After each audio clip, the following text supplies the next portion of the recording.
কুমিল্লায় গোমতী নদীর বাঁধ ভাঙার 2 দিনের মধ্যে সালদা নদীর বাঁধ ধসে বুড়িচং ও ব্রাহ্মণপাড়ার গ্রামের পর গ্রাম প্লাবিত হচ্ছে।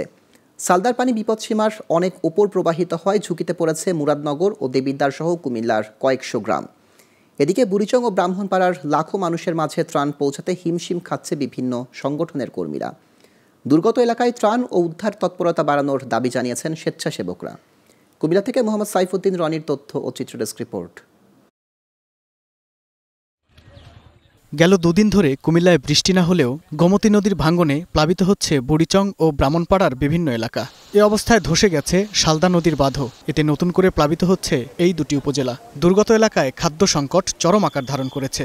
প্রাথমিকভাবে চেষ্টা করছে রক্ষা করার জন্য, শেষ পর্যন্ত বিকাল পর্যন্ত শেষ রক্ষা হয় নাই। নিচু এলাকা আছে, দক্ষিণ অংশে সালদা নদীর ওই অংশের মানুষের জনজীবন অনেক বিপর্যস্ত হয়ে পড়েছে। চলাফেরা, গোয়াবাদি পশু, ঘর বাড়ি সবকিছু নিয়ে আমাদের খুব সমস্যা হয়ে গেছে। পানিবন্দী মানুষের কাছে ত্রাণ পৌঁছে দিতে বিভিন্ন সংগঠন ও ব্যক্তি পর্যায়ে অনেকে এগিয়ে গেছেন। তবে নৌকা বা স্পিডবোট না থাকায় বিস্তীর্ণ এলাকায় ত্রাণের জন্য হাহাকার চলছে। অনাহারে রয়েছেন হাজারো বন্যার্ত। আমাদের ইনকাম থেকে ক্ষুদ্রতর সবাই ক্ষুদ্র করে জমিয়ে আমরা এলাকার মানুষদের উপকারে সাহায্যের জন্য এগিয়ে আসছি। অনেক মানুষ ভিতরে আটকা পড়ে আছে, আমরা নৌকা দিয়ে সেখানে গিয়ে খুঁজে মানুষকে খাবার বিতরণের জন্য চেষ্টা করছি।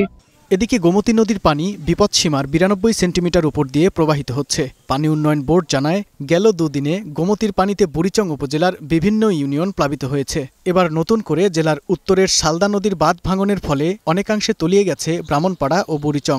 এসব উপজেলায় ভেঙে পড়েছে যোগাযোগ ব্যবস্থা। তবে বন্যা মোকাবেলায় সব ধরনের প্রস্তুতি রয়েছে বলে জানান মুরাদনগর উপজেলা নির্বাহী কর্মকর্তা সিফাত উদ্দিন।